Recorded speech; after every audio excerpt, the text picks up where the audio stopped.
இன்றைக்கி காரடையான் நோன்பு. ஸோ இன்றைக்கி நான் என்ன காமிக்க போகிறேன்னா திதிப்படை உப்படை அது எப்படி பண்ணுறதுன்னு நான் இன்றைக்கி பார்க்கலாம். ஓகேவா? முதல்ல என்ன பண்ணணுன்னா, இது காராமணி, வெள்ளை காராமணி, கருப்பு காராமணி இருந்தால் கூட ஓகே. இது வெள்ளை காராமணி இருந்தால் இன்னும் கொஞ்சம் நல்லாயிருக்கும். வெள்ளை காராமணி ஹிந்தியில் பர்வட்டி தானா அப்படிம்பா. இது வாங்கி இதை கொஞ்சம் நல்லா இழுப்பச்சட்டியில் வறுத்துக்கணும், எண்ணெய் இல்லாதபடி வறுத்துன்ட்டு அதை ஓப்பனாகவே வேக விடலாம் பாத்திரத்தில் போட்டு.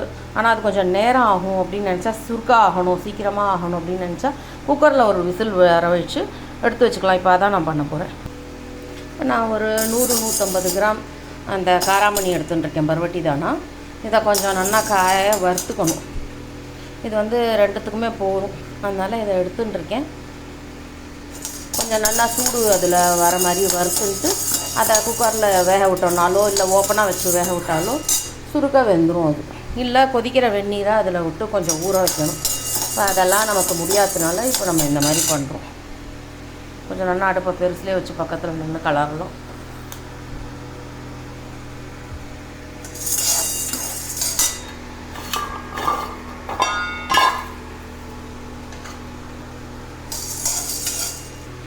இப்போ இது வறுபடுறதுக்குள்ளே இதை கொஞ்சம் சிம்மில் வச்சு வறுத்தோன்னா இது வறுபடுறதுக்குள்ளே தேங்காயை உடச்சி பல்லாக கீறி வச்சுக்கலாம். அது 2 அடைக்குமே போடலாம். சின்ன சின்ன பல்லாக கீறி வச்சுக்கிட்டோன்னா அது அதில் போட்டால் ரொம்ப டேஸ்ட்டாக இருக்கும். இதெல்லாம் எவ்வளோ போடணும் அப்படிங்கிறதெல்லாம் அவளுக்கு பிடித்தமானது. இது நான் பண்ணிட்டு சொல்கிறேன் உங்களுக்கு. இப்போ இது ஓரளவுக்கு நல்லா வறுபட்டுருக்கு, பார்த்தாலே உங்களுக்கு தெரியும் பாருங்கள்.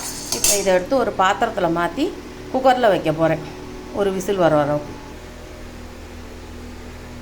இப்போ இதில் குக்கரில் வச்சாச்சு, ஜலம் வச்சு. இதில் உப்பு போடக்கூடாது, வெறுமை ஜலம் மட்டும் விட்டு இதில் வேக வைக்கணும், ஒரு விசில் வைக்கணும். ஓகேவா? ஸோ இப்போ வச்சாச்சு, குக்கரை வச்சாச்சு. இதுக்கு நடுவில் நம்ம தேங்காய் பல் மாதிரி இந்த மாதிரி குட்டி குட்டியாக எவ்வளோ வேணுமோ 2 அடைக்குமே சேர்த்து இது கீறி வச்சுக்கலாம். மாவு வறுக்கணும். அரிசி மாவு நான் கடையில் வாங்கின மாவு தான். அது உப்படைக்கு அந்த சூடு வரணும், அது தொட்டு பார்த்தா சூடு வரணும். அதை எடுத்து இப்படி கோலம் இழை போட்டால் இழை நல்லா திப்பியாக வராமல் நல்லா சேர்ந்த மாதிரி வரணும். அதுதான் பதம். அது மாதிரி மாவு வறுத்துக்கலாம் இந்த இழுப்புச்சட்டிலேயே. இப்போ நம்ம கடையில் வாங்கின மாவு இதை வாங்கி இதை சலிச்சு வச்சுருக்கு. இது சலிச்சு வச்சுக்கணும். நான் இப்போ இந்த கப்பு நான் மெஷர்மெண்ட்டுக்கு எடுத்துட்டுருக்கேன். இதால் ஒரு 2 கப்பு போடலாம். ஓரளவு சுமார் மெஷர்மெண்ட்டு போட்டாலே போதும். இந்த முக்கால் ஒரு இது இந்த அளவுக்கு போட்டால் போகிறோம், 2 கப்பு. இப்போ இதை நம்ம வறுக்கலாம். கொஞ்சம் அப்பப்போ தொடச்சி வச்சுட்டா பார்க்க பளிச்சுன்னு இருக்கும். அடுப்பு ஆன் பண்ணிட்டு இதை இப்படியே வறுக்க வேண்டியதுதான். இது சுருக்க வறுபட்டுரும், உப்படைக்கு சுருக்க வறுபட்டுரும். அது சூடு வரணும், அந்த கோலை இழை வரணும், அவ்வளோதான் கணக்கு. இது வறுபடுறாச்சு. இந்த மாதிரி லம்ஸ் வந்ததுன்னா திருப்பி சலிச்சுக்கணும். சரியா? ஆல்ரெடி ஒரு தடவை சலிச்சாச்சு. இந்த லம்ஸ் எல்லாம் இருந்ததுன்னா அது கஷ்டம், அதனால் அதை இன்னொரு தடவை சலிச்சுக்கணும்.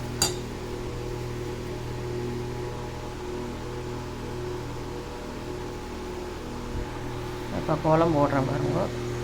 சேர்ந்தாப்பில் வந்துருத்தா இந்த இவ்வளோதான் கணக்கு.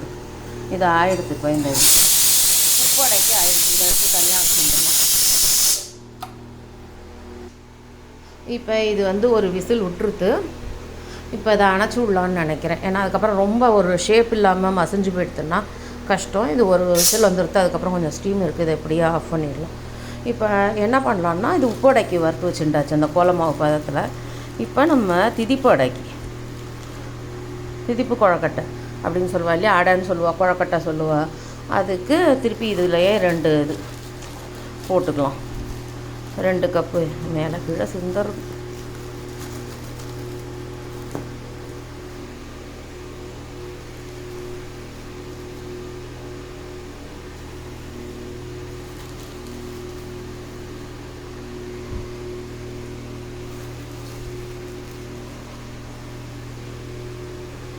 ஸோ 2 கப்பு இது போட்டுட்டு இது என்னென்னா கொஞ்சம் செவக்காக இருக்கணும், ஒரு மாதிரி பொன்னிறமும். அதை நான் வறுத்து காமிக்கிறேன். இப்போ அது திதிப்பு கொழக்கட்டைக்கு மாவு வறுபட்டுருக்கு. இன்னும் கொஞ்சம் செவக்காக வறுக்கணும். அதுக்கு முன்னாடி இது பல்லாக கீறியாச்சு. இப்போ ஏலக்காயை எடுத்து கொஞ்சம் அது சர்க்கரையை போட்டு பொடி பண்ணி வச்சுக்கணும். இது ஏலக்காய் உள்ளே இருக்கிற அந்த இதை மட்டும் விதைகள்லாம் மட்டும் எடுத்து சர்க்கரையோட கொஞ்சம் சேர்த்து பொடி பண்ணி வச்சுக்கலாம். மேலே இருக்கிற தோலை தூக்கி போடாமல் டீ பொடியோடு போட்டு வச்சுருந்தா டீ போடுறச்சே அதை சேர்த்து போட்டால் வாசனையாக இருக்கும். இப்போ இந்த மாதிரி கலர் மாதிரி வந்திருக்கு பாருங்கள், கொஞ்சம் கோல்டன் கலராக வந்திருக்கா.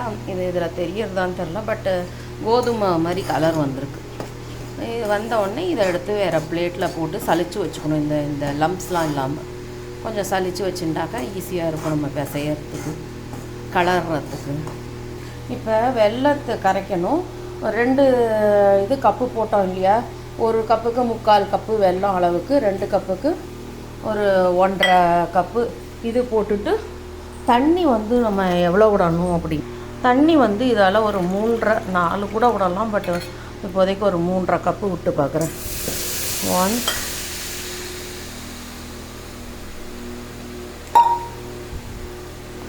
2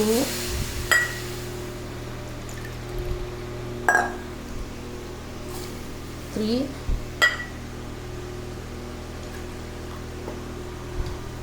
3.5 கப்பு இது நம்ம தண்ணி விட்டுருக்கோம். இது வந்து நல்லா பெருசாக வச்சு வெல்லம் கரைஞ்சா போகிறோம். இது வந்து பாகு பதமெல்லாம் தேவையில்லை. ஓகேவா, அது நல்லா கொதிக்கட்டு பெருசுலேயே வைக்கலாம் வெல்லத்தை.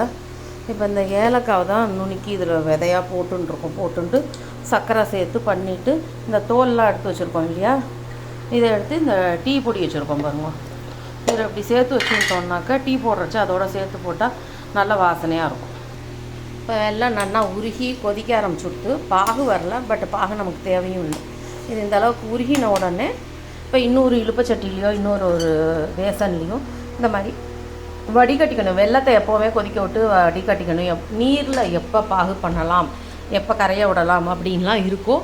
அப்போ அதை கண்டிப்பாக வடிகட்டினேன்னா அதில் நிறையா குப்பை சத்தை மண் அதெல்லாம் இருக்கும். ஒரு சில பதார்த்தத்துக்கு மட்டும் வெல்லம் அதெல்லாம் வந்து நெய்யில் பாகு பண்ணுவா, அதை மட்டும்தான் நம்மளால் வடிகட்ட முடியாது. இந்த மாதிரி நீரில் பண்ணுறதெல்லாம் நம்ம வடிகட்டிடலாம். இப்போ வடிகட்டிக்கலாம்.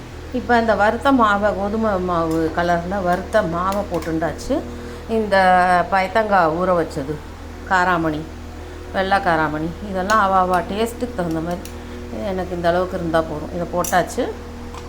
இதோட இந்த தேங்காய் பல்லாக நறுக்கி வச்சுருக்கோமோ இதையும் போட்டாச்சு. இது எனக்கு கொஞ்சம் நிறையா இருந்தால் பிடிக்கும் திதிப்பில், அதனால் அது போட்டாச்சு. ஏலக்காய் சர்க்கரையோட பொடி பண்ணியிருக்கோம் இல்லையா, அதையும் அதோட சேர்த்தாச்சு. இப்போ அந்த வெள்ளைப்பாகை வடிகட்டி அதில் விடணும். இது இந்த மாதிரி கொஞ்சம் கொஞ்சமாக அந்த வெள்ளைப்பாகை விட்டு எவ்வளோ தேவையோ அது மட்டும். சில சமயம் நிறையா ஆகிடும். இப்போ இன்றைக்கி நிறையா தான் ஆகிருக்கு, 3.5 கப்புங்கிறது நிறையா தான் இருக்குது. Maybe 2.5 cup விட்டுருக்கலாம். 2 கப்பு மாவுக்கு 2.5 கப்பு விட்டுருந்தா சரியாக இருக்கும்னு நினைக்கிறேன். ஏன்னா இத்தனை ஜலம் வந்து தனியாக இருக்குது. இப்போ இதை டேஸ்ட்டும் பார்க்க முடியாது, பெருமாளுக்கு அம்சி பண்ணுங்கிறதுனால. ஸோ இவ்வளோ தான் வந்திருக்கு. இதில் நான் கொஞ்சோண்டு ஒரே ஒரு ஸ்பூன் நெய் கூட விட்டு கலந்துக்குவேன், கையில் ஒட்டாமல் இருக்கும், வாசனையாகவும் இருக்கும்ட்டு. அது அவா சாய்ஸ். ஓகேவா. இப்போ உப்பு குழக்கட்டைக்கு அந்த உப்பு அடைக்கி என்ன பண்ணணுன்னா இழுப்பச்சட்டியை வச்சுட்டு நல்லெண்ணெய் கொஞ்சம் விடணும். இதுக்கு நல்லெண்ணெய் தான் டேஸ்ட்டாக இருக்கும். விட்டுட்டு அது நல்லெண்ணெய் சூடாக அரைச்சி கடுகு, நம்ம 2 கப்பு மாவு வறுத்து வச்சுருக்கோம், அதை ஞாபகம் வச்சுக்கணும். கொஞ்சம் குறைச்சா ஒரு கப்போட கொஞ்சம் குறைச்சா 2 கப்பு கொஞ்சம் குறைச்சி வச்சுருக்கோம் நம்ம. இப்போ இதில் கடுகு வெடிக்கிறது.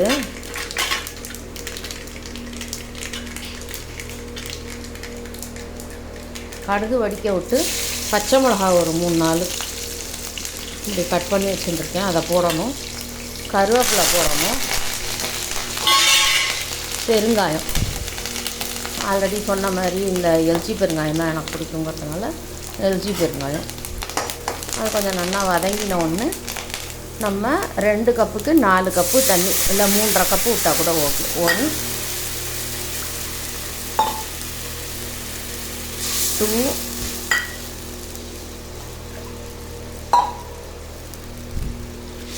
3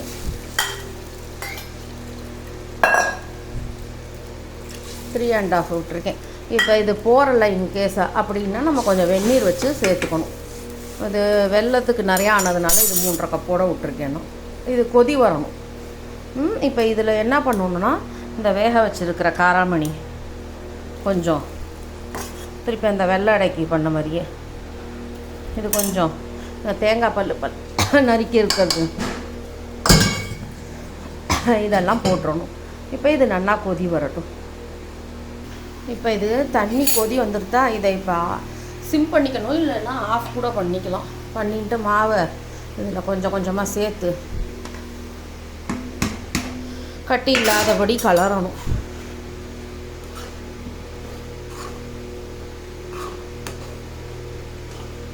இதெல்லாம் இது ஒரு மாமி அந்த சொல்லி கொடுத்தா யூடியூப்பில். நான் எப்போவும் கண்டுட்டமாக போடுவேன். இப்போ அவள் சொன்னபடி பண்ணது கொஞ்சம் தண்ணி நிறையாவே இருக்கிற மாதிரி இருக்கும். இதை ஆஃப் பண்ணிட்டு நான் கலரின்ட்டு வரேன். இப்போ இதை கட்டி இல்லாமல் பிசைஞ்சு வச்சுட்டோம்.